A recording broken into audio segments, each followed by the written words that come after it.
నేను మీ ఇంటికి వచ్చినప్పుడు నువ్వు మీ ఆయన మీ అత్తగారు ఇది కాకుండా నువ్వు ఒక 2 అమ్మాయిల్ని ఇంట్లో పెంచుకుంటున్నావు, అనాథ పిల్లల్ని. I have seen with my eyes. అంటే కాకపోతే నువ్వు అన్నట్టు ఎవరికి చెప్పుకోలేదు ఇంతవరకు, నువ్వు ఎప్పుడూ దాని గురించి బయట పెట్టలేదు. అంటే నువ్వు ఎలా ఉంటావు ఇంట్లో అన్నది అదేదో డిఫెన్స్ మెకానిజం లాగా అయిపోతుంది. నేను అంటే ఈ రోజుకి ఉదయం కాఫీ ఇస్తాను. మా ఆడబడుచు కూతురు నా దగ్గర పెరిగింది, మా బావ కూతురు నా దగ్గర పెరిగింది. మీరు చెప్పిన ఒక 2 అమ్మాయిల్ని నేను పెంచాను, పెళ్ళిళ్ళు చేశాను. నా బావ కూతురు పెళ్ళి, నా ఆడబడుచు కూతురు పెళ్ళి నేను చేశాను. ఈ రోజుకి మంచి చెడు నేను చూస్తున్నా. నేను ఛాలెంజ్ చేస్తున్నా, మంగళగౌరి వ్రతాలు, వరలక్ష్మి వ్రతాలు నిష్టగా చేసే ఏ కోడళ్ళ కన్నా ఈరోజు నేను ఒక 35, నా మ్యారేజే 26 ఏళ్ళు. 91 జనవరి 26 జనవరి అయింది నా పెళ్ళి. మరి 26 ఏళ్ళు వైవాహిక జీవితం తర్వాత ఈరోజు నేను మొదటిసారి I'm responsible in the family అని చెప్తున్నా. ఈరోజు వరకు నేను చెప్పలా. నా మొహం చూస్తే నాకు పెళ్ళయింది, ఎన్ని జోకులు మా మీద ఎన్ని కామెంట్స్ అంటే దానికి ఎవడు పెళ్ళయింది అని. ఒక సినిమాలో, నేను సినిమాలకు తర్వాత వస్తాను, అంటే ఈ సమాజం మమ్మల్ని ఎలా వెంటాడింది అంటే, ఒకళ్ళు అంటారు వాళ్ళకి అసలు మొగుళ్ళు ఉంటారంటారు, ఒకళ్ళు అంటారు ఆమెకి ఏమి ఉండవు కదా పైనుంచి కిందికి పెళ్ళి అయినటువంటి చిహ్నాలు, కాబట్టి పెళ్ళి కాలేదు. కానీ నేను ఎక్కడా కూడా మీరు అన్నారు ఒక మాట, డిఫెన్స్ మెకానిజంలో ఉండదలుచుకోలేదు. నేను పెళ్ళైన చిహ్నాలు పెట్టుకోదలుచుకోలేదు. ఎవరు ఏమన్నా అనుకొని నా జీవితం నేను బాధ్యతగా ఉన్నానా లేదా అనేది, జవాబుదారీగా ఉన్నానా లేదా, నేను 2 చూశాను. ఒకటి, నేను సమాజానికి జవాబుదారీ, 2 కుటుంబానికి జవాబుదారీ.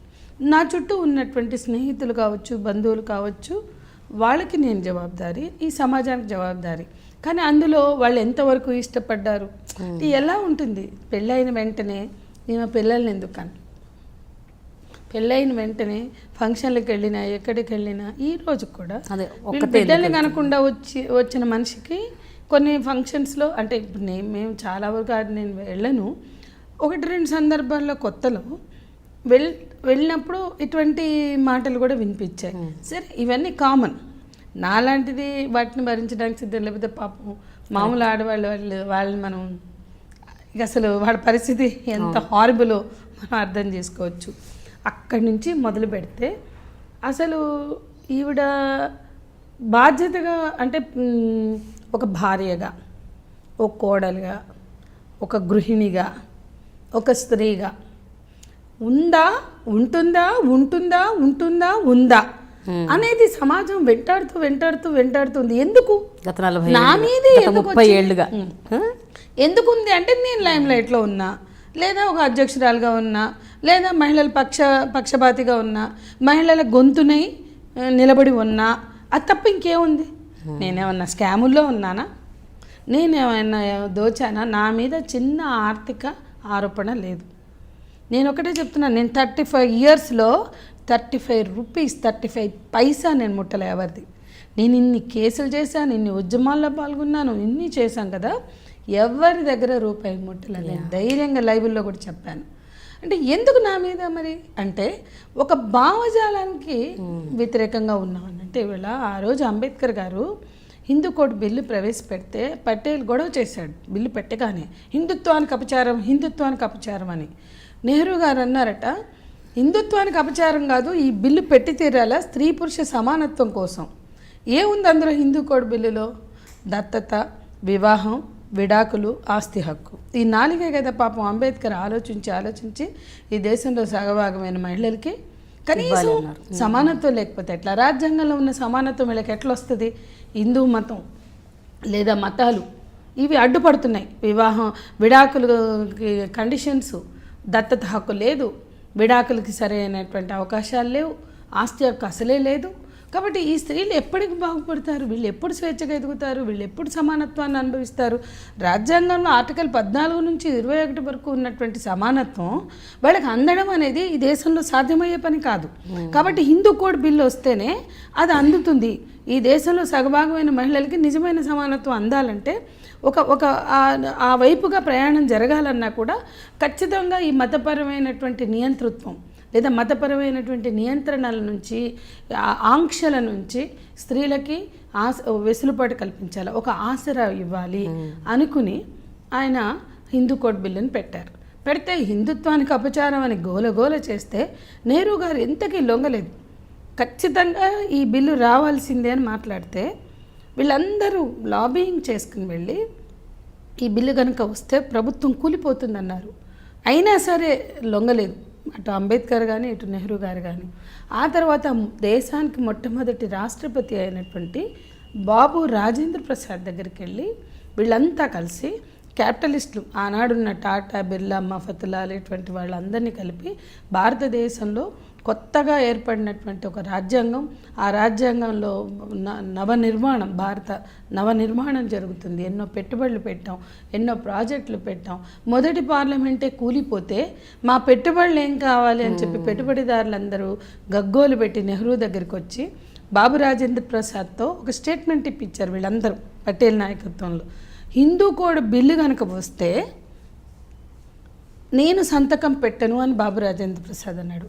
ఒక బిల్లు కనుక పాస్ అయితే రాష్ట్రపతి సంతకం పెడితే ఆ బిల్లు అది అమల్లోకి రాకపోగా ప్రభుత్వమే కూలిపోతుంది. అటువంటి స్థితిలో ప్రభుత్వం కూలిపోతే ఎట్లా అని చెప్పి పెట్టుబడిదారులందరూ నెహ్రూ మీద ఒత్తిడి తెస్తే ఆయన అంబేద్కర్ మీద ఒత్తిడి తెచ్చి బిల్లు వాపస్ తీసుకోమంటే చాలా బాధపడుతూ అంబేద్కర్ గారు బిల్లు వాపస్ తీసుకుని ఆఖరికి అంబేద్కర్జీ బిల్లు వాపస్ లీజీ అంటే ఆయన చాలా బాధపడ్డారు. చివరికి ఆయన ఎక్కువ కాలం అసలు ఆ లా మినిస్టర్గా ఉన్న వ్యక్తి దానికి రాజీనామా చేశాడు. కనీసం ఒక 7-8 నెలలు కూడా ఆయన పార్లమెంట్లో ఉండలేకపోయాడు. మొత్తానికి రాజీనామా చేసి వెళ్ళిపోయాడు. అంటే అంత మానసిక క్షోభ, భారత రాజ్యాంగ నిర్మాత మానసిక క్షోభకి కారణం ఏంటి అంటే హిందూ కోడ్ బిల్లు వీగిపోవడం, దాన్ని వెనక్కి తీసుకోవాల్సిన స్థితి ఏంటి అంటే ఈ దేశ పెట్టుబడిదారులకి మీరు చూడండి, హిందూ మతతత్వం లేదా అపచారం అనేటువంటి ఒక భావన ఈ హిందూ కోడ్ బిల్లును వెనక్కి తీసుకోవడానికి ఎవరు వచ్చారు అంటే ఈ దేశ పెట్టుబడిదారులు. అంటే దాంట్లో ఏముంది అంటే వివాహం, విడాకులు, ఆస్తికి ఏముందండి? హిందూ కోడ్ బిల్లులు ఏం లేవు. ఈ రోజు కూడా భర్త ఆస్తులు మనకు వాటా లేదు. ఎంతో కష్టపడితే 85లో ఎన్టీ రామారావు గారు ఇచ్చారు, 2005లో భారతదేశం అంతా వచ్చింది. అంటే ఈరోజు కూడా మనకు సమాన హక్కులు లేని స్థితి. అంటే స్త్రీలకు ఇచ్చే చిరు హక్కులు అవేం సమాన హక్కులు పూర్తిగా కాదు. ఆ మాత్రం ఇవ్వడానికి ఇవాళ ఇండియన్ క్యాపిటలిస్టులు కూడా దిగిపోయి ఆ బిల్లుని అడ్డుకుని వీగిపోయే స్థితికి, ఆఖరికి అంబేద్కర్ మనస్తాపానికి గురయ్యే స్థితి వచ్చిందంటే మీరు అర్థం చేసుకోండి. అంటే ఎంత బలమైనది పితృస్వామిక భావజాలం. దాన్ని మనం ఒక ఐడియాలజికల్గా మనం చూడాలి.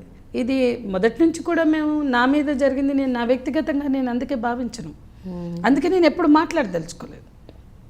అంటే ఉదాహరణకి నేను అట్లా ఒకటే చెప్పాయి, ఇప్పుడు మొదలు పెడితే అట్లాంటివి ఎన్నో ఉన్నాయి. అంటే నేనేమంటే నా మీద జరిగిన దాడి అది సంధ్య మీద జరిగిన దాడిగా నేను భావించను. ఒక భావజాలం, ఒక బలమైన మతతత్వపరమైన హిందూ మతతత్వం కావచ్చు, లేదా ఆధిపత్య భావజాలం కావచ్చు, పితృస్వామిక భావజాలం కావచ్చు, అది భరించలేక చేసి దాంట్లో వాళ్ళు రకరకాల కారణాలు ఎత్తుకుతారు. ఒక్కోసారి నువ్వు పతివ్రతం అంటారు, ఒక్కోసారి నువ్వు ఊడికి తిండి పెడుతున్నావా అంటారు, ఒక్కోసారి ఇంకోటి ఏదో అంటారు. ఒకటి మాట్లాడితే అదెందుకు మాట్లాడలేదంటారు, ఇదెందుకు. మనకున్న ఈ చిన్న జీవితానికి జరుగుతున్న లక్షల ఘటనలు, వేల ఘటనల్లో ప్రతి ఘటనకి మనం పోయి మాట్లాడగలుగుతామా? 10 మాట్లాడితే 11 ఎందుకు మాట్లాడలేదంటారు. మీరు చూస్తున్నారు ఐ డ్రీమ్ న్యూస్ని. మీరు చూస్తున్నది ఐ డ్రీమ్ న్యూస్. అంటే కళలని నిజం చేస్తూ ప్రజలకి నిజాలని కళల ద్వారా తీసుకొచ్చే ఐ డ్రీమ్కి మై బెస్ట్ విషెస్. మీరు చూస్తున్నది ఐ డ్రీమ్ న్యూస్. మీరు చూస్తున్నారు I dream channel. For more videos, please subscribe I Dream. మరిన్ని వీడియోల కోసం ఐ డ్రీమ్ ని సబ్స్క్రైబ్ చేయండి. Please subscribe I dream. And I am very much satisfied with the way interview went on. Kindly subscribe to I Dream. For more videos, subscribe to iDream. And loads of fun entertainment and content. Do watch I Dream.